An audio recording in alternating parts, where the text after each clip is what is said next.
제가 올해 JMS랑 관련해서 단독으로 보도한 게 총 58건 정도 되더라고요. 그래서 이 보도들 중에 일부 보도로 2023년 인신협 언론대상도 수상하기도 했고요. 그리고 방송으로는 바로 어제 방영됐던 실화탐사대 240화 쇼미더 JMS 편에 출연했고, 이제 출연하신 인터뷰들이나 나왔던 자료들 일부 제공을 했고요. 그리고 그 전에는 MBC PD수첩 JMS 교주와 공범자들 편에 출연하고 실화탐사대랑 마찬가지로 자료도 제공해드리고 인터뷰도 연결해드리고 했던 걸로 기억합니다. 그리고 이제 제가 직접 출연한 건 아니지만 방송 제작에 좀 도움을 드렸던 곳이 SBS 그것이 알고 싶다 JMS 프로그램에도 자료 제공해드렸었고, 세르비아 최대 공영방송국에서도 연락이 한번 왔었는데요. RTS라는 곳에도 인터뷰 연결해드리고 좀 도움을 드렸던 걸로 기억합니다. 그리고 특히 기독교계 측하고 그 심리치료하시는 분들 쪽에서 요청을 주셔서 성령의 상징체 정조은 추적이라고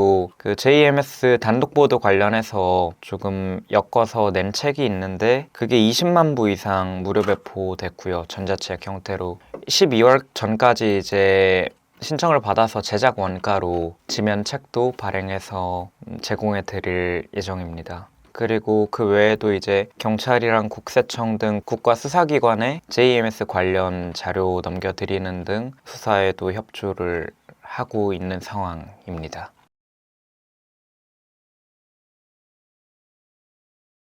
본론으로 들어가기에 앞서서 어제 방송이 너무 감사하고 또 좋았던 게, 아시겠지만 제가 취재 초창기부터 주장을 했던 게 정명석의 성은 JMS 수뇌부의 범죄 행위에 대한 정말 지극히 일부다. 집단적으로 이렇게 꼭 성적인 부분이 아닌 돈이라던가 뭐 노동력 착취라던가 이런 부분들에 대해서는 조명이 안 돼 오지 않았냐라고 계속 꼬집었는데, 그래도 방송가에서 처음으로 조명을 해주신 것 같아요. 그냥 단순하게 정조원이 사치했대, 부동산 의혹이 있대 정도에서 그쳤던 게, 교단에서 어떤 식으로 교인들에게서 돈을 착취해 갔는지, 또 그 구조가 어떤지에 대해서 좀 디테일하게 나와서 정말 의미 있는 방송이었다고 생각합니다. 이제 리뷰 시작할 텐데요. 시간 관계상 좀 중요하다고 생각이 드는 부분 쪽으로 좀 스킵하면서 진행하겠습니다. 그리고 어쨌든 제가 나왔다 보니까 제가 나온 부분도 좀 보면서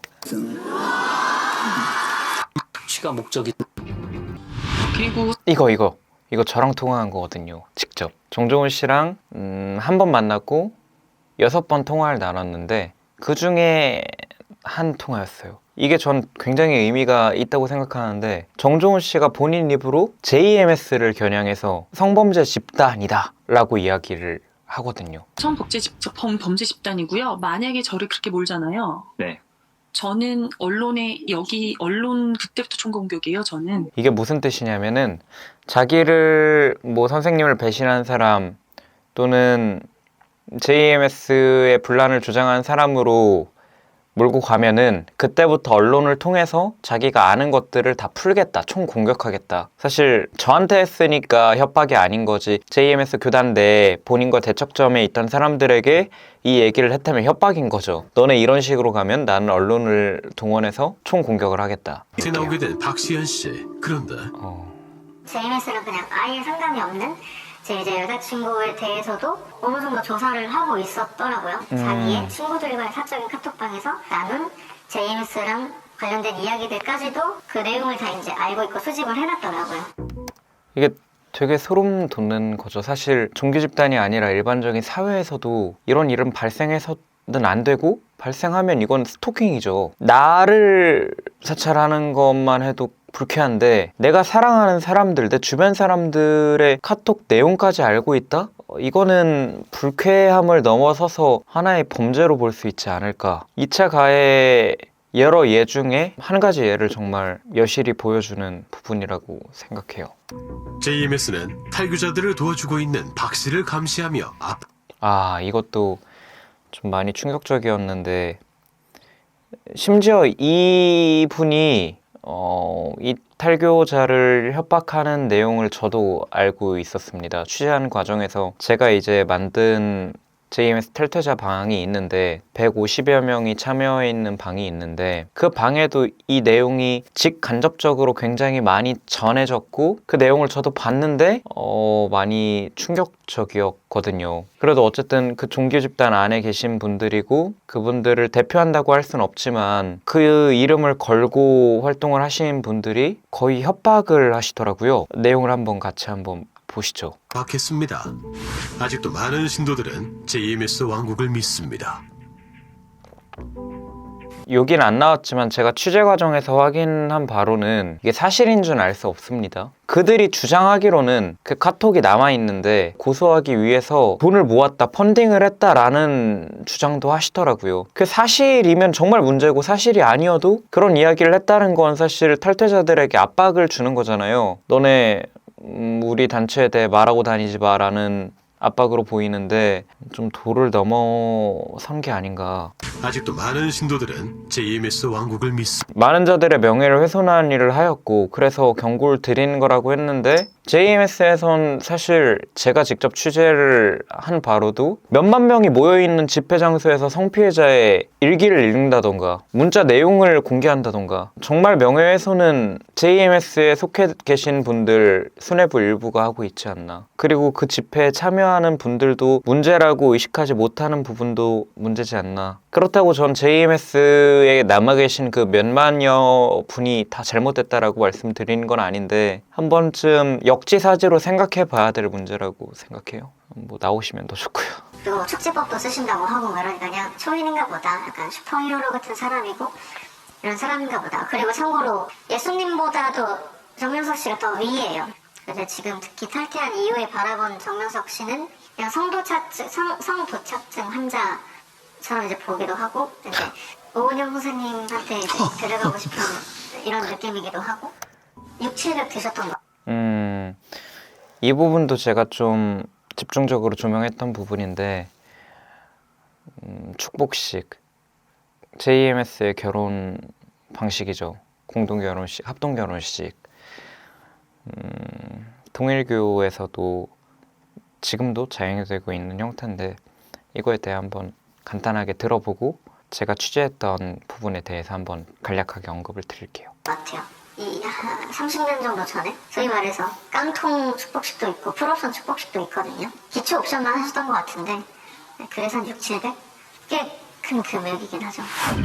네, 축복식이 결혼식에 6,700이면 싼 거 아니야 라고 생각하시는데 결혼식은 따로 합니다. 안 하신 분도 있지만 보통 세상에서 결혼식 따로 하고 종교 안에서 또 하는 게 축복식인데 그 축복식 하는데 그 당시에 6,700이면 30년 전이니까 요즘은 지금 좀 전에 제보자분이 말씀해 주신 것처럼 깡통도 있고 풀옵도 있는데 좀 돈 들여서 하면은 1,000단위 들었다고 하시는 분들도 있더라고요. 거기에서 이제 액수가 좀 판가름 나는 것 중에 하나가 감사원금인데 뭐 할부로 내도 좋으니까 감사원금 이만큼 하는 게 어떻겠냐 목회자가 강요하는 경우도 있다고 하고. 현재까지 축복식을 치른 인원은 2만 명으로 추산되며 올해 11기를 앞두고 있습니다. 이때 정명석의 허락이 있어야 결혼할 수 있다고 합니다. 허가받는 과정에서 성적 수치심이 느껴지는 성관계 경험까지도 물어봅니다. 진짜.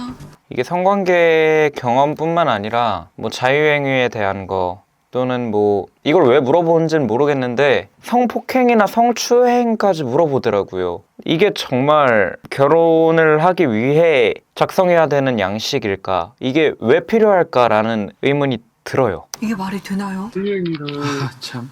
언제 마지막으로 했는지, 해봤는지, 음란물을 봤는지 이런 것까지 다 물어보고요. 근데 남자들은 그런 것까지 다 회개를 해야지 참가할 수 있는 거죠. 그래서 너네는 키스까지는 하라고 선생님이 허락을 해주셨다 이렇게 얘기를 했었고 그 전에 선배들은 원래는 손잡기까지만 가능했다고 들었어요. 네, 참 씁쓸한데 이 뒤로도 가정국에 대한 이야기, 축복식에 대한 이야기가 좀 나오니까 빠르게 넘겨볼게요. 이제 돈에 대한 이야기가 본격적으로 나오네요. 일단은 한 모녀를 만났습니다.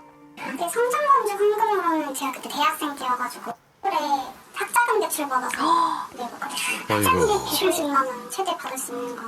왜 이제 돈이 없는 애들이 있잖아요. 당연히 교회만 몰빵하느라고 알바나 편의점 같은데 이런 애들 많아요. 알바밖에 못하는 애들 많거든. 이게 대출을 받고 헌금을 하는 일도 있었지만 몸으로 때우는 분들도 있었어요. 월명동이라고 하는 JMS 안에선 성지로 불리는 곳이죠. 월명동 자연성정인이라고 부르는데 거기서는 몸으로 이제 노동을 하면서 흔히 말해서 그냥 몸으로 때우는 거죠. 그런 분들도 있었고 돌을 세우고 조경을 만들 땐 만드는데 노동력 착취를 당했고 그 이후에는 말이 좋아서 자원봉사지 신청을 받아서 그 조경 관리해줄 잡초 뽑고 나무 자르고 잔가지 치고 할 사람들을 모집했더라고요. 직업이 없어서 모이라고 하면서 그거를 알선해 주더라고요. 이야. 지상공무권 그런 거.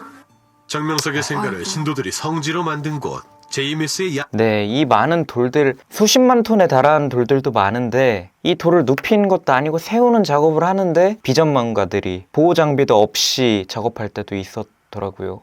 심지어 이 돌이 5번인가 6번인가 넘어졌었다고 설교 시간에 이야기를 하면서 한 관계자는 돌이 넘어져서 내가 죽을 뻔했다라고 이야기를 하더라고요. 근데 그걸 자랑처럼 내가 죽을 뻔했는데 그분이 지켜주셔서 목숨을 잃지 않을 수 있었다 이런 식으로 이야기를 하는데 그만큼 위험했다는 거잖아요.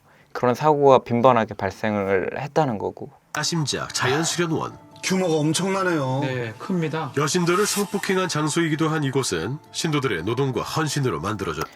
지금 헬멧 쓴 분 보이시나요? 제 눈에는 안 보여요. 제가 제공해드렸던 자료랑 같은 자료인 것 같긴 한데 지금 보호장비도 없이 돌이 이렇게 사람 몸보다 훨씬 성인 남성보다 훨씬 몇 배 되는 돌이 이렇게 크레인에 매달려서 왔다 갔다 하는 거예요 지금. 습니다. 저 큰 바위를 날랐다고요? 안전장비도 없어 보이는데 너무 힘들었을 것 같아요. 월명동에 성기 모양, 남자 성기 모양, 여자 성기 모양의 자연물들이 많이 있었대요. 그걸 뭐 깎아서 만들었는지 정말 그렇게 생긴 걸 갖다 놓은지는 모르겠는데 이런 모습 보면 정말 아까 제보자분이 말하신 대로 성도착증 환자라고 볼 수밖에 없을 것 같아요. 이 교단을 위해서 세웠죠. 조금 한 8년 가까이 넘겠어요. 교회에서 한번 목표 다시 헌금액을 봐야 정하게 되겠네요. 했고 부족한 금액은 각 부서별 신도들에게 부담하게. 이게 사실 일반적인 교회들은 할당량을 주지는 않는 걸로 알고 있는데 JMS는 찢어서 줬더라고요. 너네 얼마 해야 되고 너네 얼마 해야 되고 너네 얼마 해야 되고. 그거 말고 매년 성경하는데 2천만 원 넘게 썼어요. 연간 최소 3,500에서 4천만 원 돈을 11조 외에 이 교단을 위해서 세웠죠. 이게 이 부분도 되게 웃긴 게 JMS에서는 부동산을 취득할 때 JMS 교단이 분교를 내는 거면은 교단이 채무를 안아야죠. 근데 얘네는 대부분이 다라고는 할 수 없겠지만 상당히 많은 교회들이 개인이 채무를 안고 교회를 삽니다. 그럼 사실 교단으로 11조를 보내면 안 되죠. 독립된 교회고 분리가 되어 있는 상황이니까. 근데 얘네는 JMS 교회가 아니고 JMS 교단이랑 전혀 상관없는 교회야 라고 이야기를 하면서 아이러니하게도 교단 쪽으로 11조를 보내요. 많게는 12조 보내는 교회도 있었다고 들었는데 이해가 되질 않죠. 이 교단을 위해서 세웠죠. 조금 한 8년 가까이 넘겠어요. 부모를 위해서 메시아를 쫓아다니는 사람이기 때문에 나처럼 돈을 처먹어야 정상이라고 생각했는데 그러지 않고 돈 수긍하는 별도의 사람들이 따로 있었어요. 정명석 씨랑 정조은 씨 보필하던 비서가 제가 추산했을 때 13명 정도인데 그중에 헌금 배달책이라고 불리는 분들도 있었어요. 그분들이 이제 정명석이나 정조은한테 오는 개인 헌금을 개인에게 받아서 정명석이나 정조은 개인에게 전달하는 이런 형태로 돈 배달이 자금 배달이 운영됐던 걸로 저도 알고 있습니다. 그러나 시대가 악하여 세상은 죄 있다 하나 되는 인물입니다. 이제 정조은 씨에 대해서 본격적으로 나오기 시작하네요. 근데 제가 정조은 씨를 취재하면서 느꼈던 건 정조은 씨는 비꼬는 거 아니고요. 진지하게 좀 아이돌이 되고 싶었던 것 같은데 그 꿈을 JMS 안에서 이룬 것 같아요. 그 수만 명 앞에서 환호성과 축복을 받으며 고마움을 표현한 게 아니라 그들의 마음을 이용해서 착취했죠. 정명석이 성을 착취했다면 정조은은 돈을 착취했다고 저는 생각해요. 그렇게 말하고 싶고 정조은 씨 사치품 관련된 이야기 나오는데 이 부분에서 이제 제가 인터뷰했던 부분이 처음으로 나오는 것 같아요. 본편에서는.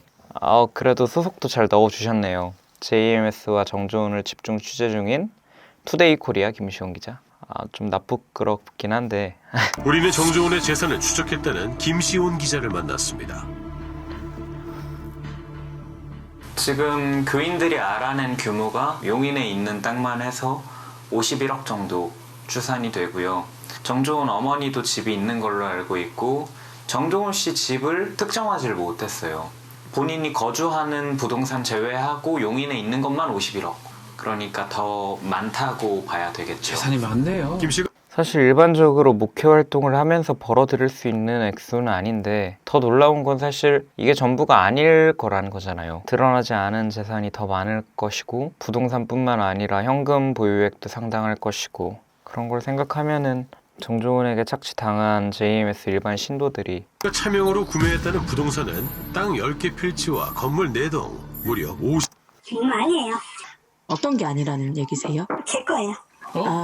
님 것에 네, 본인 거라고요? 전부 다. 제가 그리고 이제 일하고 있으니까 나중에 연락 주세요. 이때 실화탐사대 취재진 쪽에서 정조은 씨 친동생 김대현 씨, 본명 김대현, JMS 내에서는 정대현으로 불린 사람한테 직접 전화를 해서 인터뷰하셨던 것 같더라고요.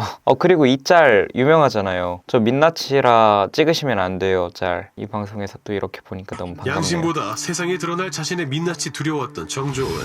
그녀는 끝까지 진실을 이야기하지 않았습니다. 네, 여기서 또 제 이름이 나오는데 이거는 통화는 아니었고요. 제가 직접 정조은 씨 만났을 때 정조은 씨가 이야기했던 말들 녹취한 녹취 파일입니다. 직접 들어보시는 걸로. 이 명의 자체가 가족분 명의로 되어 있는 부동산들이 명의는 있잖아요. 어쩔 수 없이 동생의 명의로 할 수밖에 없었던 상황이었어요. 검찰에 가서 경찰서에 가서 발표를 해요. 하하. 무려 169페이지에 달하는 방금 나온 내용이 사실 아까 전에 언급드린 JMS 측에서는 개인의 이름으로 교회를 구매하게 한다라고 하는 내용이랑 어떻게 보면 일맥상통하는 내용이고요. 이때 당시에 방송엔 나오지 않았는데 같이 제공해드린 녹취에 따르면 흰돌교회, 정종호 씨가 목회하던 교회에서 재정 관련해서 담당하시던 분이 그런 이야기를 해요. 교단마다 부동산 취득한 방식이 다른 거 아니겠냐. 우린 개인의 이름으로 취득을 한다. 사실 거기에서 다시 한번 두드러지게 밝혀진 사실인 거죠. 교단 이름으로 사는 게 아니라 다 그렇다고 할 수는 없지만 일부 부동산은 개인 명의로 개인이 부채를 떠안고 교회를 구매해서 나중에 교단 명의로 넘어가는 경우도 있고. 근데 정종훈 씨는 정작 본인 가족은 본인 측근은 그렇게 하지는 않았죠. 취득했던 걸 양도한다던가 교단 쪽으로 그러진 않았으니까. 정조은과 공범들의 1심 판결문. 정명석 총재가 성폭행 혐의로 재판 중인 가운데 공범 정조은에게 법원은 징역 7년을 선고했습니다.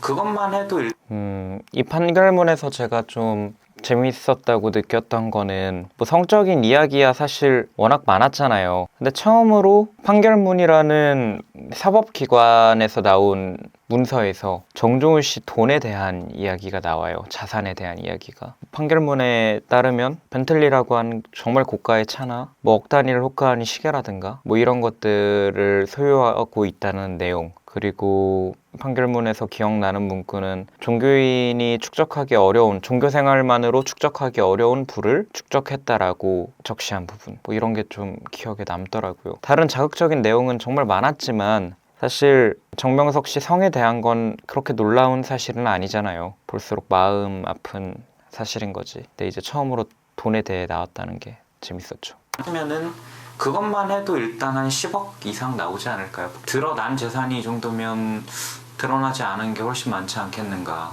그 개인 헌금만 해도 억 단위를 갈 텐데 그게 다 어디로 갔어요? 개인 헌금을 받는 존재가 제가 알기로는 정확히 3명뿐이었어요. 개인적으로 준 헌금이야 있겠지만 공식적으로 교단에서 개인 헌금을 받을 수 있는 사람이 정명석, 정조은, 그리고 정조은이랑 사이가 조금 멀어진 이후에 정명석 씨가 얘는 하나님이 나한테 보내준 조은이 같은 애야, 제2의 정조은이야 라고 이야기한 모 비서, 이 3명이 개인 헌금을 받았다고 하는데 정조은 씨랑 정명석 씨의 경우에는 억 단위로 개인 헌금을 했다라고 주장하는 신도들도 만나본 적이 있어서 그런 것들이 다 어디로 갔을까 궁금했는데 판결문을 보면서 확신을 얻었죠. 아, 굉장히 많은 재산이 은닉되어 있겠구나. 드러난 게 이 정도면. 이제 죄수복을 입고 교도소에 수감 중인 정주은, 김시원 기자를 통해 그녀의 옥중 편지를 입수했습니다. 자신이 교도소에서 나이가 제일 많다며 영치금을 반기고 있습니다.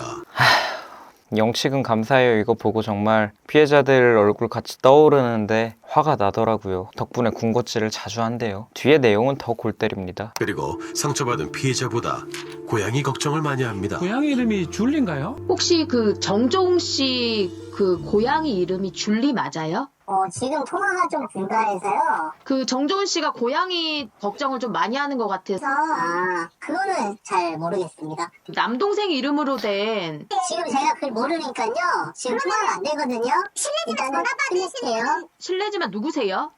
정명석 씨에게 본인이 연결한 성피해자들에 대한 미안한 마음이나 그들의 안부를 묻는 게 아니라 본인이 키우던 반려동물 고양이 줄리를 걱정하는 이 모습이 뭐 줄리 잘 지내나요? 이게 웃긴데 현실이라는 게 더 마음 아픈 거죠. 반성의 기미는 없고 자기 고양이 걱정이나 하고 있고. 그 JMS가 웬만한 아이돌보다 굿즈가 많아요. 굿즈보다 더 액자 만들어서 팔고. 이거는 제가 말씀드리기보다는 당사자들이 인터뷰하신 거 직접 들어보는 게 좋을 것 같네요. 굿즈보다 더 다양한데. 특히 신비의 물이라며 월명동 약수를 판매했습니다. 이건 제가 지금 고발 조치해서 금산경찰서에서 조사가 진행 중인 건인데 먹는 물 관리법을 위반하셨더라고요. JMS가 물을 허가도 받지 않은 상태로 판매를 하고 있던 거예요. 제가 추산하기로는 4년간 한 32억 정도? 이 추산 양은 JMS가 스스로 잡지에서 주장한 양이고요. 한 벌이 8통 아픈 게 낫는다 해서 낫기를 바라는 의미에서 이제 그런 식으로 봤는데 전국이 200개가 한 달에 그렇게 모으면은 1억 5천 되나? 다음 이어진 내용 보면은 헌금을 돌려받을 수 있을지에 대해서 김예림 변호사님이 자문을 해주셨는데 헌금을 냈다면 이 돈을 돌려받을 수 있을까요? 헌금이라는 거는 뭐 증여 형태로 볼 수 있을 것 같아요. 이렇게 법적으로 봤을 때. 그러면은 이제 법률 행위를 하는데 어떤 하자가 발생한 거잖아요. 누군가한테 속아서 그 잘못 이제 그 헌금을 하게 된 거니까. 그래서 이런 경우에는 뭐 증여를 취소하는 형태로 해서 돌려받는 게 가능할 수도 있겠죠.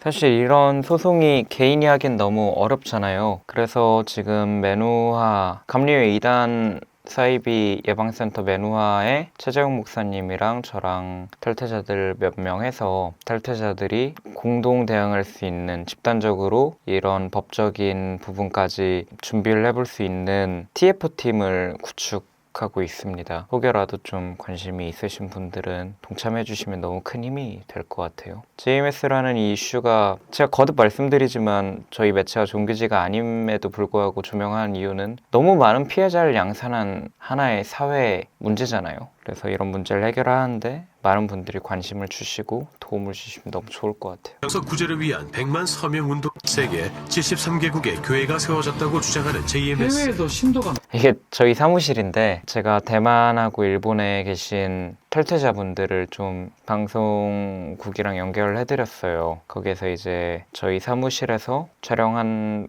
건 일본에 계신 탈퇴자랑 그분을 돕고 있는 목사님들 그리고 이후에 대만 탈퇴자들하고 또 인터뷰하시는 게 나오는데 JMS는 일본에서 여전히 포교 활동을 이어가며 여기는 저희 언론사의 진민석 기자라고 일 되게 잘하시고 이때 같이 인터뷰 진행하신 이유가 일본에서 대학을 나오셔서 이 인터뷰를 하는데 저희가 언어의 장벽 때문에 어려움이 좀 많았는데 민석 기자 덕분에 좀 원활하게 소통할 수 있었죠.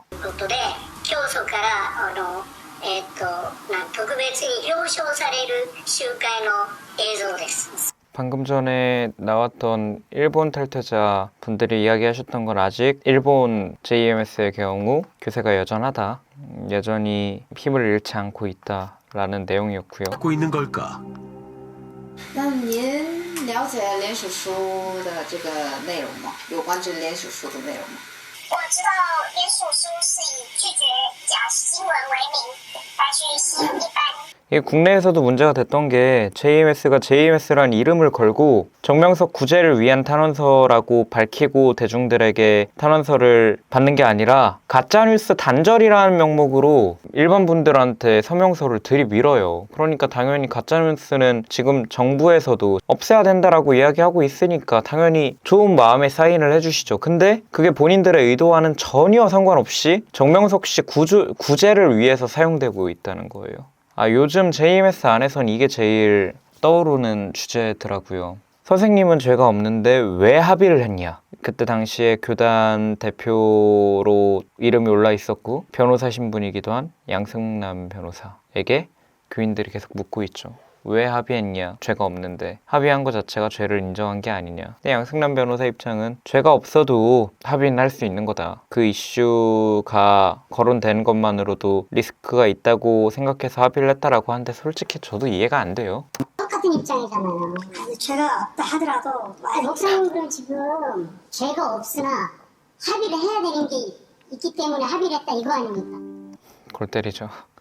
JMS 측은 돈을 걷는 행위는 해당 변호사의 개인 행동이며 이 모든 책임을 지고 사임했다고 밝혔습니다. 일반인도 아니고 변호사가 당사자 동의도 없이 합의를 했다는 게 말이 됩니까 이게? 현재 JMS 공동대표는 정명석의 친동생인 정용사, 정총재의 재판을 앞두고 가족들이 나타나기 시작했습니다. 정명석 씨가 7남매인데 그중에 이제 좀 우려가 되는 게 동생들 중에 정용석이랑 정범석, 이 사람들에 대해서도 앞으로 저는 꾸준히 팔 거고요. 다룰 겁니다. 정범석 씨 같은 경우에는 정명석 씨처럼 성범죄를 저지른 이력도 있는 걸로 알고 있고요. 이 상황에서도 아직 그 안에 남아 계신 분들을 생각하면 마음이 좋지 않네요. 우리는 JMS의 입장을 듣기 위해 JMS 탈퇴자들에 대해서 탈퇴 결심하느라 얼마나 고생했어.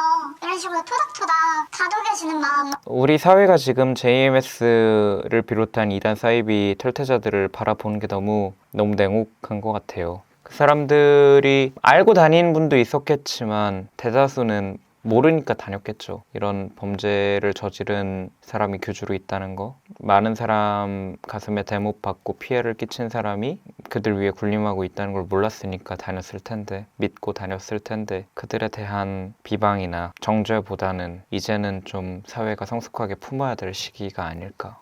차재용 목사는 교회가 이단과 사이비를 배척하려 노력하고 있는 만큼 탈교자 회복을 위해서도 역시 노력해야 한다고 주장합니다. 이 모임이 목사님이랑 저랑 같이 해서 탈퇴자들 케어를 위해 만든 모임이죠. 종교적인 거 다 걷어내고 뭐 교육이 있는 것도 아니고 그냥 정말 들어주고 맛있게 고기 구워 먹고 뭐 그런 활동을 하고 있는데, 내가 다시 세상에 나가서 세상에서 적응할 수 있을까, 이런 두려움을 좀 사람들이 많이 느낍니다. 이게 육체적으로 또 사회적으로 경제적으로도 이 회복할 수 있는 그런 길들을 좀 열어줄 필요가 있지 않나 싶어요. 맞는 이야기죠. 이 사람들을 보고 나와라 나와라 나와라 말만 하는데 막상 나오면 그 사람들은 너무 일반적인 사회인들과 다른 삶을 살아왔는데 수십 년 동안 나오고 나서는 어떡해요. 사실 그거에 대한 대책 마련이 시급하지 않나 생각합니다. 촬영도 잘 마쳤고 방송도 잘 마무리돼서 시원섭섭한데 저희 투데이 코리아는 JMS뿐만 아니라 그 어떤 사안이라도